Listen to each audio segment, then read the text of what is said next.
Because all I do is play both sides. Take Express.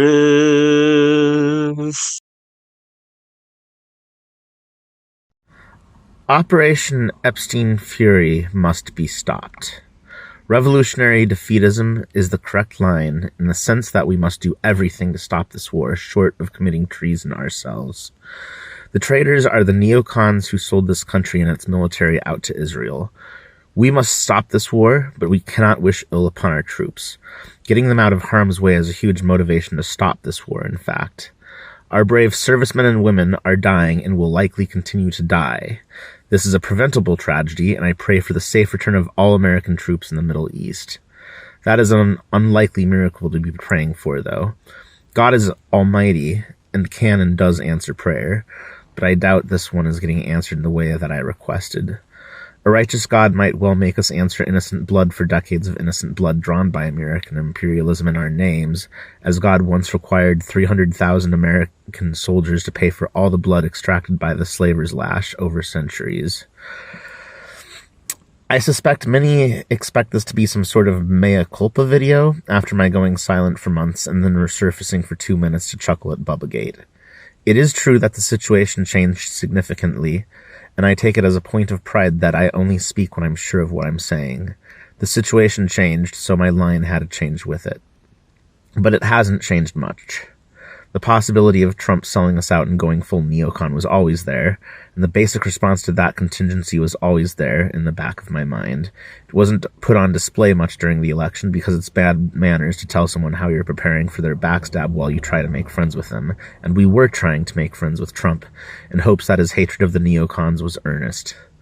But there were always two possibilities with electing Trump, and in both cases, electing Trump was the dominant move, as they say in chess. Either he was going to be the ardent anti-imperialist he claimed to be, in which case based, and we're winning. Or he was going to sell us out to lesbian Graham, Lil Marco, micropenis Mark, and the rest of the assorted Trotskyite interest rabble on Fox News. But if he did that, then American imperialism was going to be entering a hot war with a toddler at the wheel, giving anti-imperialist forces abroad their best possible shot at military victory. After the illegal abduction of President Nicolas Maduro of Venezuela, and now after weeks of AI-fueled murder over the skies of Iran, we can definitely say that the second thing happened. By the way, not even Lil Marco dared attempt the overthrow of the Bolivarian Republic. He merely kidnapped its president on the accusation presented in court in the Southern District of New York that he acquired machine guns for the Venezuelan military. If that's a crime, every head of government on earth is guilty. But even the biggest success of Trump's face heel turn so far only amounted to a mugging. I'm profoundly annoyed that the backroom diplomacy between Venezuela and MAGA during the election was blown up so unceremoniously, but Bolivarian socialism lives to fight another day.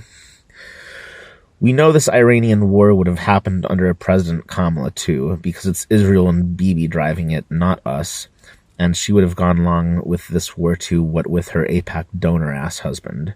We can trust that a Democrat war would have been handled at least halfway competently. They wouldn't have bitten off more than they can chew, they would have brought in more allies to help, and they would have had an easier time keeping it out of sight for most people. Instead, American forces are being commanded by a thoroughly unlikable, probaphilic moron who did his level best to alienate all of American imperialism's foreign satraps and subsidiaries, shaking NATO to its core over Greenland right before begging them for help in this war. Greenland is a case of actual European colonization, by the way, and its liberation by forces from the North American continent would constitute a real, actual decolonization, not the fakey woke kind. It would also destroy NATO. This latter-day Greenlandic saga is perhaps the only time in the last year that Trump said something, and I thought to myself, go off, King, but it did make good and certain that NATO won't help out in Iran, whereas some of them probably would have otherwise.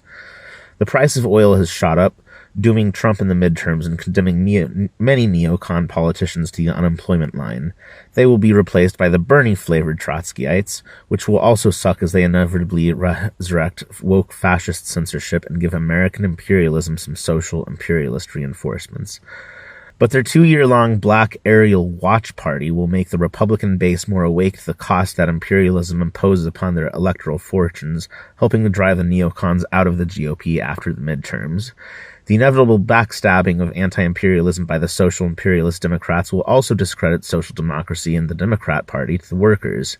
This will lead to populist forces of left and right rallying in a post-Trump GOP. Trump's poll numbers are already plummeting. Uniquely for neocon wars, this one began its life unpopular with the American voters, and the numbers will only go down from here. That means for us there is no longer any downside in attacking Trump on this issue. We are not yet a majority in the GOP, but the majority is heading our way. Being vociferous and early to anti-imperialism will give us more credit among the average Republican in the long run. Trump is politically a rotting carcass, and defending him now is like defending the Iraq War in 2016. The rising price of oil also helps bankroll both Russia and Iran. Europe may throw in the towel on Ukraine because they need Russian gas so badly. We've unsanctioned Iranian oil even as we bomb them because our fearless leader thinks crayons taste pretty. Russia is also rushing drones and intelligence to the Iranians because turnabout is fair play and American imperialism did likewise for the Ukrainians. Trump replaced a supreme leader who was idealistic and ultra-radical about nukes with one who is determined to get them at all costs, and who just lost his whole family to the pedophilic imperialists. Iran intends to inflict enough pain on them that they will never dare try anything like this war again. They're bombing the Gulf's oil wells and liquefied natural gas plants. If the imperialists are dumb enough to bomb Iranian desalination plants, then Iran will obviously do the same back to the Gulf. According to previous geopolitical analysis, the capital of Saudi Arabia would have to be entirely evacuated within a week if their desalination plants were bombed. The Saudi state could not continue on in its present form. Iran is also bombing Palantir and Microsoft data centers in the Middle East. I, for one, hope they bomb Windows into not being a service again. Israel's little Arab helper, the UAE, is losing its ready supply of foreign slaves, its Sudanese genocide empire, and its trendy reputation as the bourgeoisie outbid each other for the handful of seats on private planes out of the war zone Dubai has become. Anyway, after the dry ravishing the Gulf monarchies are receiving concludes, they won't be able to trust American security guarantees. For their own safety, they'll kick American forces out of the bases in their countries. They'll have no choice but to pay Iranian protection money to the tune of $2 million per tanker transiting the Strait of Hormuz. That works out to roughly $1 per barrel of oil, so it won't impact the competitiveness of Gulf oil in the long run all by itself. Carving out any part of the seas where American ships are neither welcome nor safe runs contrary to our national interest as the hegemon of the seas. This is why I was worried about the Houthi actions, even though they were on the correct side of the Gaza war. However, the more I think about it, the less worried I get about that.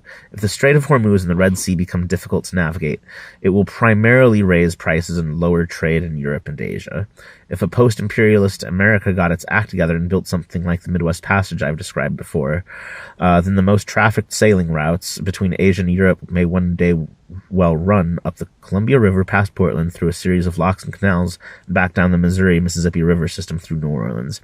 Especially with this drought making the Panama Canal less reliable, there is a way that the workers of this country might yet salvage this situation with some planning, organization, and hard work. I intend to flesh this idea out further in a future video, so stay tuned for that. Regardless of how America may or may not adapt to these circumstances, Iran has fought valiantly and bled itself white for the cause of freedom from empire throughout the world. It has earned the extraordinary right to charge tolls through a waterway they didn't create, at least for a time long enough to rebuild what this war breaks. In much the same way, the sacrifice of 10 million valiant Red Army soldiers bought the Soviet Union the right to buffer states in Eastern Europe to make sure that the Soviet Union would never again be invaded from that direction. Stalin was right to oppose such a move before World War II, preferring socialism in one country to imperial misadventure abroad. But after Soviet sovereignty had no choice but to stretch itself past Berlin in self-defense, staying put for a spell was legitimate and necessary. So is it for the Iranians and their hard-won Strait of Hormuz. The IDF is now committed on 3 fronts: Gaza, the West Bank, and Lebanon. If Russian annexation of the Donbass was bad, wrong, mean, as the American imperialists assert, then the seizure of a larger share of Lebanese soil by Israel has to be far worse. The illegal settlement thugs and Bibi's coalition are now trying to take over the West Bank, and by Israeli law, the IDF must protect them. The IDF is stretched thin on every front. Hezbollah's showing off its guerrilla skills yet again, bleeding out the IDF south of the Litani River. There are no more reserves left to call up. They're all out on the field. Israel is a fortress state slowly crumbling. It cannot survive in its present form after a final peace deal. When that peace deal comes, probably after the midterms, as the Iranians have said, It will be the rock upon which neoconservative Trotskyism breaks. At long last, they will have indisputably lost war, and badly. The biggest war goal now is to restore the way things were before they started the war, and they cannot reopen the Strait of Hormuz. They were always bloodthirsty, but they boasted of victory, of missions accomplished. There will be none of that now. The only regime change this war will bring will be in Washington, as they will lose midterms in a bloodbath, and they will lose control of the GOP in the wilderness. After we liberate the party of Lincoln from their clutches, they'll go whimpering back the Democrats from whence they came and regroup with the social imperialists there. As soon as someone Mossad doesn't have on camera screwing children gets elected president, they will do whatever is necessary to stop them, up to and including the Civil War I have theorized is coming and still suspect will happen. My only theoretical mistake was not understanding how much dirt Mossad must have had on Trump's in order to twist his arm into all these wars, but I couldn't have known, as it was only his victory that made the Epstein revelations possible. The Democrats were keeping those secrets, as it discredits them too, until it became a weapon that they could own Bad Orange Man with.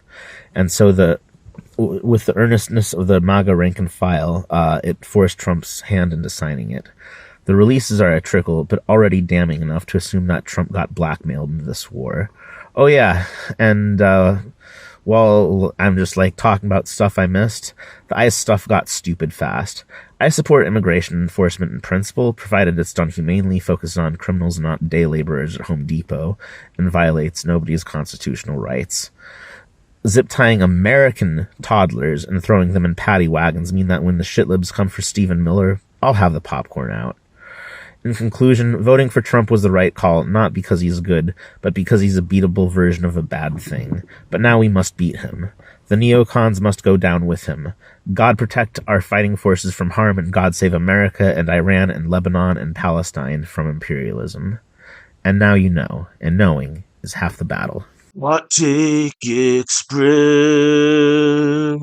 May Allah awaken the people and help them to see the evil doings of Israel and the United States.